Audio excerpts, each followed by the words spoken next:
I All suppose. right, so can I start here, Andy, for a second? Everybody keeps saying that this is for the division. And although I understand statistically and mathematically and wins and losses and all that, yet the Packers have 5 games left. And the NFL, so much more this year than other years that I can remember, is very much a week-to-week thing. So I hate that we're going to accidentally, potentially, put the cart before the horse here and talk about what the division looks like when we really got to beat the Bears this week, who I don't think are legit, but they're better than they used to be. Yeah, I think it's fair. So I think here's where some of that conversation's coming at, right? So obviously, job number one is to make the playoffs. The Packers are a 91% chance to make the playoffs right now. This is all per the New York Times.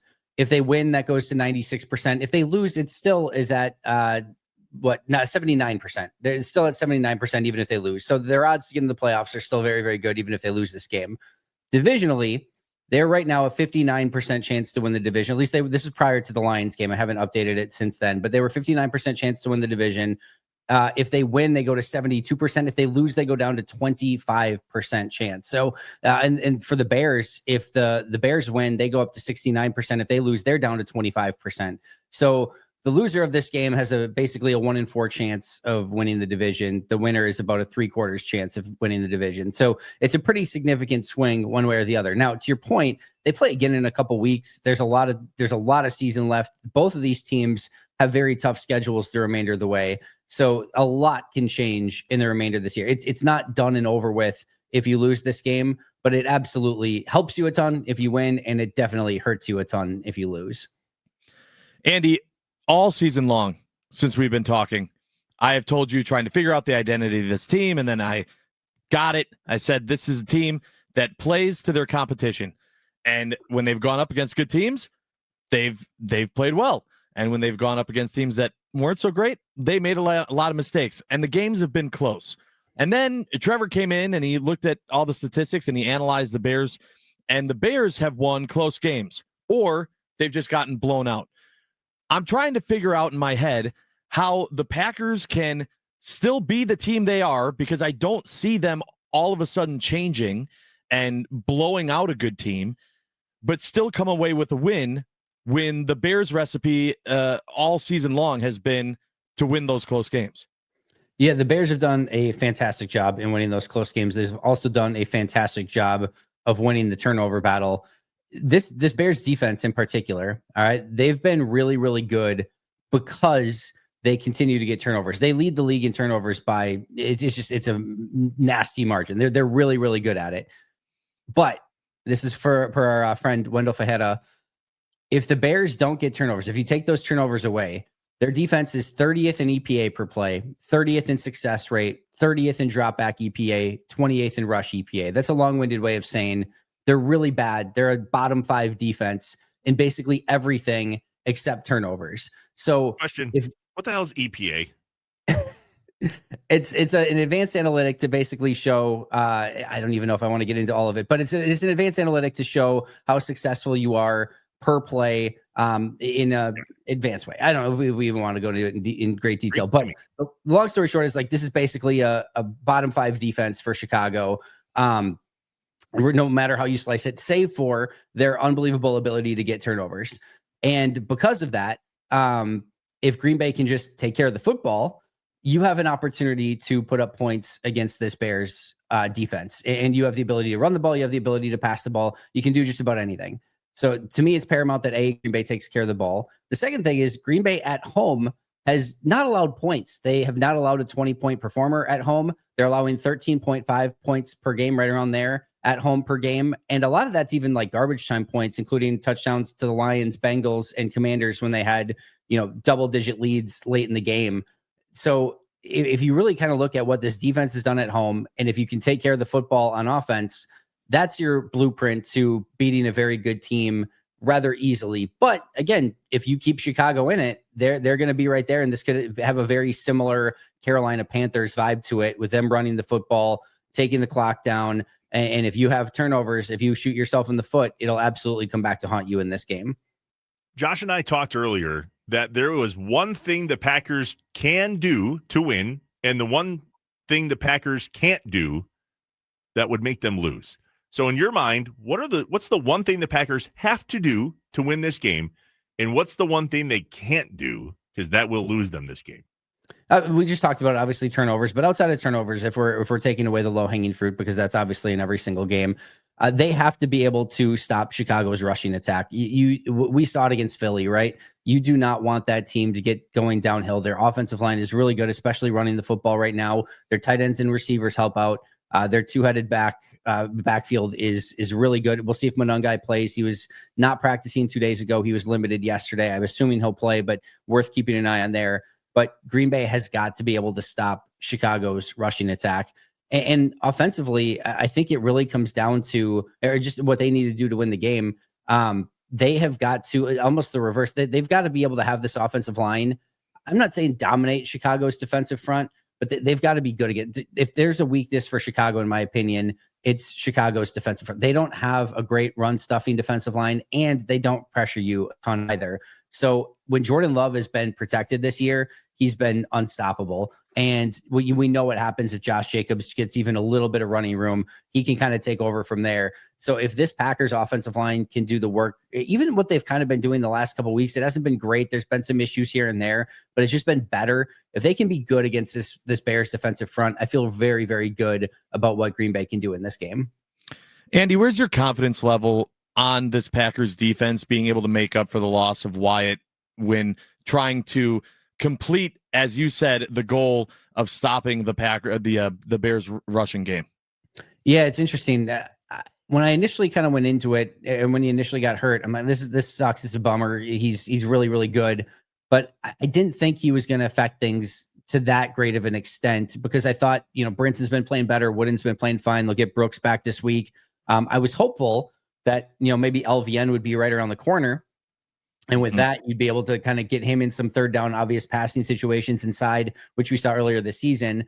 But with LVN not coming back, at least this week and maybe anytime in the very near future, it might be a few weeks yet. If that ends up being the case, the other thing I'll point out here is when I went through my film review and grades this week, two of my lowest graded players in this last game was Colby Wooden and Warren Brinson. I thought they struggled a little bit. And even above and beyond that, for Colby Wooden, just going to bring this up really quick here. Through his first 9 games, I had him at a plus 1.3 grade. And his last 3, I have him at a negative 1.5. We don't need to get into the numbers and what it means. Just more than anything, in the first 9 games, he looked really good. And in the last 3, it feels like Colby Wooden has come down to earth a little bit. And I think a part of that is Colby Wooden's been a number 5 rotational defensive tackle in this defense the last couple of years. It's been a while since he's played, 40, 50 snaps per game consistently through the entirety of the season. He is now their number 1 defensive tackle. That's a lot of pressure on him. And it just feels like maybe the weight of what he's doing and how many snaps he's having to play is starting to wear on him a little bit. So I do have some concern of, can Brinson and can Wooden and Brooks and these guys, Stackhouse, an undrafted free agent rookie. They obviously picked up the new guy from the Giants this week, Jordan Riley. I think I have more concern than maybe I initially did because I think the interior is starting to wear down a little bit. And now having one less guy, not arguably, your best guy go down certainly doesn't help that. I'm a little bit more worried from a pass rush standpoint than I am a run defense standpoint, but it still doesn't help in any way, shape, or form. So no Lucas Van Ness, but possibly Jaden Reed. Are we going to see him this weekend? I hope so. It certainly seems to be trending that way. Matt did say earlier this week that he has to get cleared first. We haven't had any indication if he's been cleared. We'll know on Saturday if they actually, activate him off of the, to the active roster from the 21-day practice window. If they don't activate him, obviously that's the sign he's not going to play. I think they will have to activate him next week no matter what. Otherwise, they lose him back to IR. So that transaction's coming at some point, but he would be a huge boost, even if it's only, 15, 20 snaps per game. And if they kind of take it easy with him, Green Bay is one thing on offense that they really lacked since, with Reed gone and since losing Tucker Kraft has been that run after the catch ability. We saw last week, they did a great job of being able to get some stuff down the field to get some of those explosive plays. We saw Josh Jacobs rip a couple finally with a little bit more explosivity, but having that guy that you can just get to in some open space and have him make things happen is something they've really, really been missing. Getting him back, and maybe if they get Matthew Golden back too, I know he hasn't done it a ton so far this year, but he has that capability. I think getting those two back would be really important. So, Andy, what is the main thing if you have to obviously we said the turnover game, that's going to be the biggest. But if you take the obvious storylines that we've talked about already with this game, we've been talking about it all week.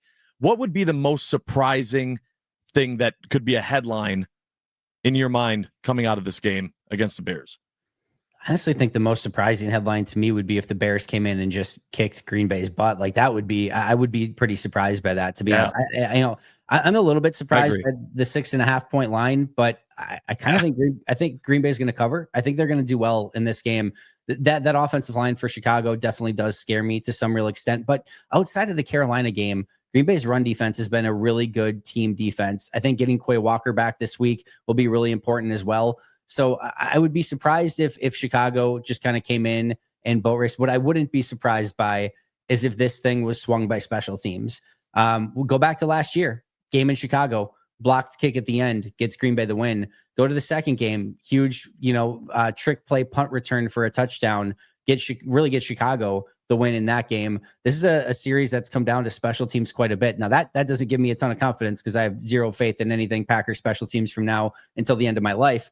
But that would be the one thing that just based on how these two teams have played against each other and how close this game could be, this is one that could easily swing on a special teams play one way or the other. Last question. What's a safety? Ooh, good question. I did see this last night, whether the ball got out or it didn't get out. I'll just say that in most scenarios, in order to be a safety, what we've basically seen and what the NFL has basically defined it as is you've got to be completely in the end zone. And there's like when it starts, ends, finishes, like there's never really any time where that ball got out of the end zone. It certainly seems to be called very interestingly, but that's the way that certainly the NFL is viewing it right now. Love it. Andy? I'm going to get score predictions before we let Andy go. We waited all week. I want to get yours too, Trevor, before we let Andy go. Not putting any helmets or anything else on the line, but just getting ideas of where we're at in this game. Wuss. Hey, you can do the show however you want, bud. Where are you sitting, Andy? Where are you sitting for a score prediction for the game? 24-16 Packers. If it's exact, Trevor's got to throw a chair at Josh. That's the yes through StreamYard. Yeah. No, I'll come do the show live. Yeah. There you go. 24-16 Packers. Okay, that's good. It's a good Josh? score. It's funny. I was actually going to go 27-17. That's exactly what Luke Sampe said when we had him on the segment. Luke knows ball, so that's probably a good pick. Luke knows ball. Good. Yeah. I'm going to go 27-16 to just be a little bit different. There you go. Andy, 24-16. Josh, 27-16. Yep. You're not going to like this. Uh-oh. 40-10. Yeah, okay. Packers. The Bears are not legit. Can we just stop with the Bears are legit crap? I'm over it. They're not. I understand they have a winning record. Look at their games. If the Packers show up the way we know they can, and the Bears be the Bears, 40-10. Absolute blowout, and the Bears go away. I'd love to see it. I can't go there. I didn't say that after your prediction. Well, 40-10. My prediction wasn't they win by 34. Well, I was told there would be no math, but it's 30. Do you want to hear my 44-10? Speaking of things that you're not going to like, who have the Packers beat? They haven't beat a single playoff team right now. Every single team that they've beat is not currently in the playoffs. So if I'm just being devil's advocate here. If we're gonna complain about that the Bears haven't beat anybody, Packers haven't either. They haven't won. Andy Herman, you beautiful, realistic man. Until now. That is a realistic fan right there. God, I love you, Andy Herman. Gross. I hate realism. So gross. Andy Herman, the Pack a Day podcast. Follow him on Twitter at Andy Herman NFL. Appreciate you, bud. We'll talk to you Monday. Hey, can't wait. Thanks, guys. Thanks, Andy. 40-10.